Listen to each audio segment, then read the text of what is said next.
आजको यो भिडियो निकै महत्त्वपूर्ण छ किनकि आज हामी हाम्रो चञ्चल मनलाई कसरी काबुमा राख्ने भन्ने बारेमा कुरा गर्दैछौं।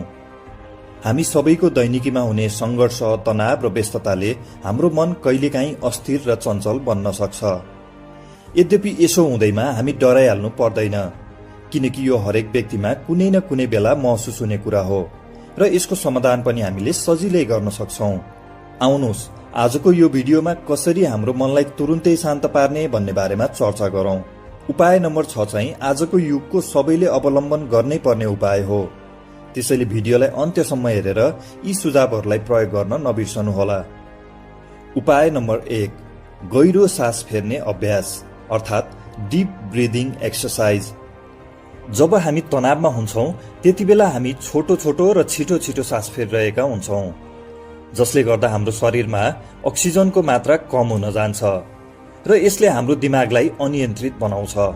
अझ भनौं, जति छिटो छिटो तपाई सास फेर्नुहुन्छ त्यति नै मात्रामा तपाईको मनमा कुराहरू बढ्न थाल्छन्।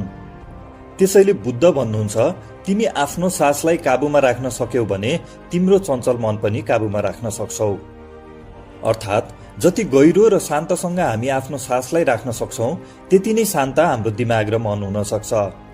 यसका लागि तपाईले 4-4-4 विधि प्रयोग गर्न सक्नुहुन्छ। अर्थात् 4 सेकेन्ड लामो सास लिनुहोस्, 4 सेकेन्ड रोकिनुहोस् र 4 सेकेन्ड लगाएर सास बाहिर फाल्नुहोस्। यसका लागि तपाईले मनमा नै 4 गन्न सक्नुहुन्छ। यो विधि प्रयोग गरेको केही मिनेटमा नै तपाईको मन शान्त हुन्छ। याद राख्नुहोस्, सास हाम्रो दिमागसँग गहिरोसँग जोडिएको छ। त्यसैले पेटबाट गहिरो सास लिन थाल्नुभयो भने तपाईका धेरै तनाव यत्तिकै बिलाएर जानेछन्। उपाय नम्बर 2, ध्यान अथवा मेडिटेसन गर्नुहोस्। जसरी हामी हाम्रो शरीरलाई स्वस्थ राख्न शारीरिक अभ्यास वा व्यायाम गर्छौं, त्यसै गरी ध्यान गर्नाले हाम्रो मस्तिष्क स्वस्थ र स्फूर्त रहन्छ। या भनौं, हरेक मानसिक समस्याको पहिलो र सबैभन्दा प्रभावकारी उपचार भनेको ध्यान विधि नै हो। संसारका सफल व्यक्तिहरू, खेलाडीदेखि उद्योगपतिसम्म सबैले ध्यानलाई आफ्नो दैनिक तालिकामा राख्ने गर्छन्। तपाईले ध्यान जुनसुकै बेला पनि गर्न सक्नुहुन्छ। सुरुवातका लागि प्रत्येक बिहान र रातको समयमा 10 मिनेटका लागि ध्यान गर्न सुरु गर्नुहोस्। सुरुवातीमा शान्त ठाउँ रोज्नुहोस् र आरामसँग सहज तरिकाले बस्नुहोस्। त्यसपछि आँखा बन्द गरेर आफ्नो सास वा बाहिरको कुनै आवाजमा ध्यान दिएर सुन्नुहोस्। पूर्ण ध्यान विधि जान्न चाहनुहुन्छ भने कमेन्टमा लेख्नुहोला। हामी छिटै नै ध्यान सम्बन्धी पूर्ण भिडियो बनाउनेछौं र यसरी तपाईले आफ्नो दैनिक जीवनमा ध्यान समावेश गर्नुभयो भने सकारात्मक परिणाम चाँडै देख्न सक्नुहुन्छ। उपाय नम्बर 3, प्रकृतिमा समय बिताउनुहोस् अर्थात् कनेक्ट विथ नेचर। आजको व्यस्त जीवनशैलीले हामीलाई प्रकृतिबाट टाढा पुर्याएको छ, तर प्रकृतिसँगको सामिप्यता र सम्पर्कले हामीलाई मानसिक रूपमा शान्त रहन सहयोग गर्छ र हामीलाई स्फूर्त रहन सहयोग पुग्छ। सकेसम्म हरेक दिन वा नभए कम्तीमा हप्तामा एकपटक हामी कुनै पार्क वा हरियाली भएको ठाउँमा गएर प्रकृतिको आनन्द लिनुपर्छ। हामी प्राकृतिक जीव भएकाले यसले हामीलाई छुट्टै ऊर्जा दिन्छ र हामीलाई हाम्रो दैनिक तनावबाट मुक्त गराउँछ। चराचुरुङ्गीको आवाज, वनजङ्गलको दृश्यले हामीलाई हाम्रो गुमेको ऊर्जा फिर्ता गराउँछ र हाम्रो मनलाई शान्त गराउँछ। उपाय नम्बर 4, आफ्ना भावनाहरू व्यक्त गर्नुहोस् अर्थात् एक्सप्रेस योर फिलिङ्स।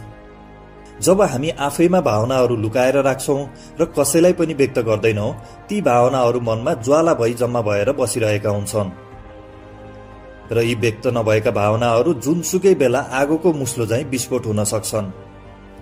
त्यसैले हामीले आफ्ना भावना व्यक्त गर्न सक्नुपर्छ। यदि आफ्ना कुरा कसैलाई भन्न सक्नुहुन्न भने पनि ती कुरालाई कागजमा लेख्न सक्नुहुन्छ। यसो गर्नाले मन तत्कालै हल्का हुन्छ।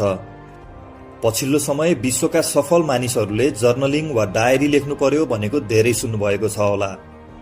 यसका कारण उनीहरू आफ्ना भावना र विचारलाई व्यवस्थापन गर्न सक्षम हुन्छन्, जुन तनाव व्यवस्थापनको महत्त्वपूर्ण विधि पनि हो।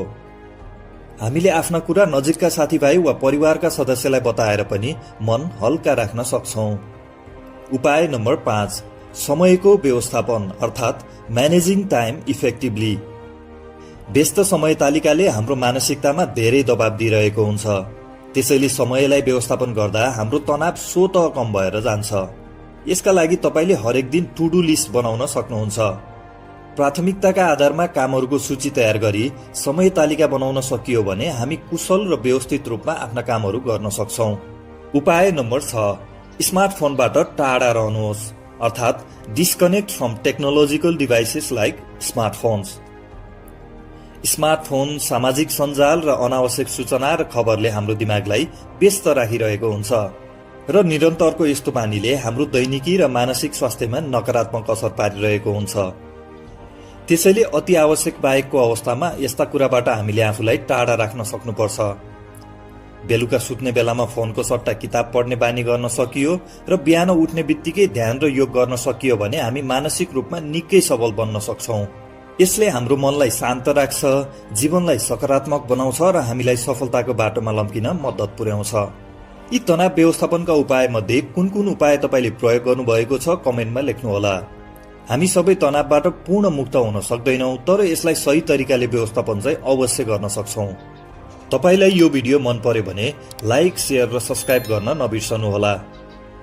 यस्तै प्रेरणादायी र जीवनोपयोगी भिडियो लिएर फेरि आउनेछौं।